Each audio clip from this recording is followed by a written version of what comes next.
বুধবার সকালে জুলাই গণঅভ্যুত্থানে আহত হয়ে মৃত্যুবরণকারী শহীদ গাজী সালাউদ্দিনের পরিবারের সঙ্গে সাক্ষাৎ করতে নারায়ণগঞ্জ আসেন জাতীয় নাগরিক পার্টি এনসিপির আহ্বায়ক নাহিদ ইসলাম।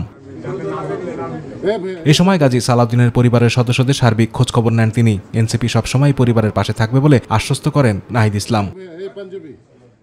পরে গণমাধ্যমের মুখোমুখি হন তিনি, বলেন, জুলাই যোদ্ধাদের চিকিৎসার দায়িত্ব অন্তর্বর্তী সরকার সঠিকভাবে পালন করতে পারেনি বলেই এখনো নিহতের সংখ্যা বাড়ছে।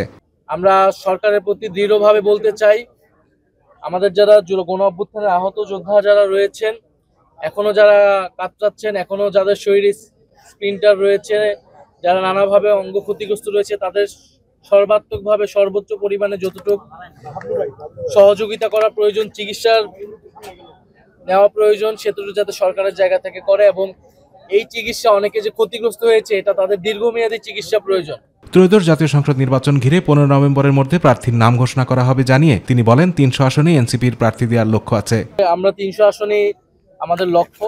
আমরা এবার বাংলাদেশের ইতিহাসে নির্বাচনী যে সংস্কৃতি, যে আমরা দেখি যাদের টাকা আছে, যারা এলাকায় গডফাদারগিরি করে, তারাই নির্বাচনে দাঁড়ায়, আমরা সেই সংস্কৃতিকে এবার চ্যালেঞ্জ করতে চাই।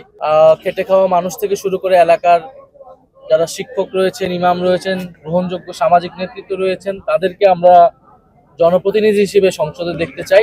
আমরা এই মাসের 15 তারিখের মধ্যে আমরা আমাদের প্রাথমিক একটা তালিকা আমরা প্রকাশ করব। সংস্কার আর জুলাই সনদের দাবির সঙ্গে কোনো দল সংহতি প্রকাশ করলে জোটের ব্যাপার বিবেচনা করা হবে জানিয়ে নাহিদ ইসলাম জানান, বিএনপি চেয়ারপারসন ও সাবেক প্রধানমন্ত্রী খালেদা জিয়ার 3টি আসনে এনসিপি কোনো প্রার্থী নাও দিতে পারে। আমরা ওনাদের সম্মানে হয়তো আমরা সেসব জায়গায় আমরা প্রার্থী দিব না, বাট এছাড়া আমাদের সর্বাধিক আসনে আমরা আমাদের প্রার্থী সাপলা কলির জন্য আমরা প্রার্থী দিব। আতিকুর রহমান তিতাস, মাই টিভি।